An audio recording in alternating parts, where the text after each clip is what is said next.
മധ്യപൂർവേഷ്യ സംഘർഷഭരിതം. Hormuz കടലിടുക്കിൽ ഇറാന്റെ ആക്രമണം. എണ്ണക്കപ്പലിന് നേർക്ക് മിസൈൽ ആക്രമണം നടന്നതായി റിപ്പോർട്ടുകൾ പുറത്തുവരുന്നു. ദുബായിലും ബഹ്റൈനിലും വീണ്ടും ആക്രമണങ്ങൾ ഉണ്ടായി. ഇറാനിലെ തബ്രിസ് വിമാനത്താവളത്തിൽ 2 യുദ്ധവിമാനങ്ങളെ ആക്രമിച്ചതായി ഇസ്രയേൽ അവകാശപ്പെട്ടു.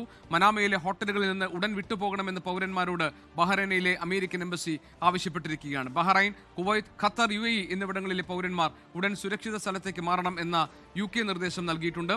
സമാധാനത്തിന് ആഹ്വാനം ചെയ്ത് ലിയോ 14 മാർപ്പാപ്പ രംഗത്തുണ്ട്.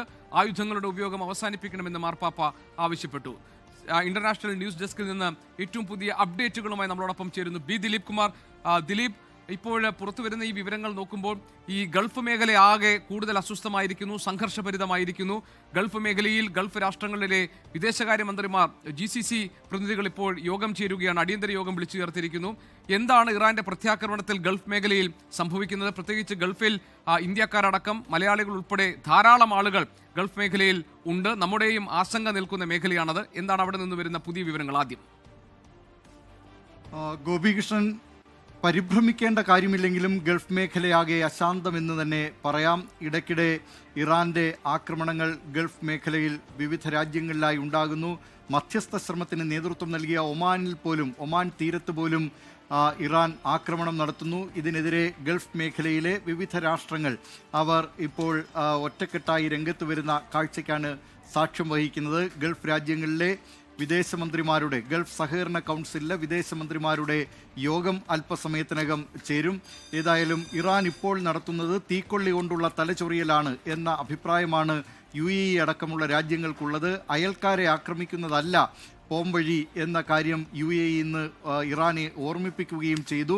അയൽക്കാരെ ആക്രമിക്കുന്നത് ഇറാൻ ഒറ്റപ്പെടുന്നതിന് മാത്രമേ സഹായകമാകൂ എന്ന നിലപാടാണ് UAE സ്വീകരിച്ചിട്ടുള്ളത്. ഒമാനിൽ നടന്നിട്ടുള്ള ഈ ആക്രമണത്തെ ഖത്തർ, സൗദി അറേബ്യ തുടങ്ങിയ രാജ്യങ്ങൾ ശക്തമായി അപലപിക്കുകയും ചെയ്തിട്ടുണ്ട്. അതേസമയം ഇറാന്റെ പരമോന്നത നേതാവ് ആയത്തുള്ള അലി ഖമനയെ വധിച്ചതിന് ശേഷം അവിടുത്തെ സ്ഥിതിഗതികൾ കൂടുതൽ സങ്കീർണമാവുകയാണ്. 3-അംഗ താൽക്കാലിക ഭരണസമിതി, അത് ഇറാന്റെ ഭരണഘടന പ്രകാരം തന്നെ ഈ നിലയിലൊരു ശൂന്യതയുണ്ടായാൽ, ഒരു വിടവുണ്ടായാൽ അത് നികത്തേണ്ടത്, അല്ലെങ്കിൽ അവിടെ ചുമതല വഹിക്കേണ്ടത് 3-അംഗ ഭരണസമിതിയാണ്, താൽക്കാലിക ഭരണസമിതിയാണ്. ഇറാൻ പ്രസിഡന്റ് മസൂദ് പെസഷ്കിയാനുണ്ട്. അതുപോലെ ഇറാനിലെ സുപ്രീം കോടതിയുടെ ചീഫ് ജസ്റ്റിസ് ഉണ്ട്. കൂടാതെ മറ്റൊരാൾ പുതുതായി ഇപ്പോൾ നിയമിച്ചിരിക്കുന്നത് ആയത്തുള്ള അലി ഖമനയുടെ ഏറ്റവും അടുത്ത അനുയായിയായ ആയത്തുള്ള റസ അറഫിയാണ്. ഇതേതായാലും ഈ കാര്യത്തിൽ ഇനിയൊരു പുതിയ പരമോന്നത നേതാവിനെ തെരഞ്ഞെടുക്കുന്നത് വരെ, അത് 88-അംഗ സമിതിയാണ് ഈ പരമോന്നത നേതാവിനെ തെരഞ്ഞെടുക്കേണ്ടത്. അതുവരെ ഈ 3-അംഗ സമിതിയായിരിക്കും ഭരണത്തിൽ ഉണ്ടാവുക. അവിടുത്തെ ഇറാന്റെ തുടർ കാര്യങ്ങളൊക്കെ തീരുമാനിക്കേണ്ടത് ഈ സമിതിയാണ്. ശക്തമായ തിരിച്ചടി ഉണ്ടാകും, പ്രത്യാക്രമണം ഉണ്ടാകുമെന്നാണ് ഇറാൻ നേരത്തെ തന്നെ ഈ ആക്രമണത്തിന് ശേഷം, അതോടൊപ്പം തന്നെ ആയത്തുള്ള അലി ഖമനയെ വധിച്ച വാർത്ത പുറത്തു വന്നതിനു ശേഷം ഇറാൻ നടത്തിയിട്ടുള്ള പ്രതികരണം.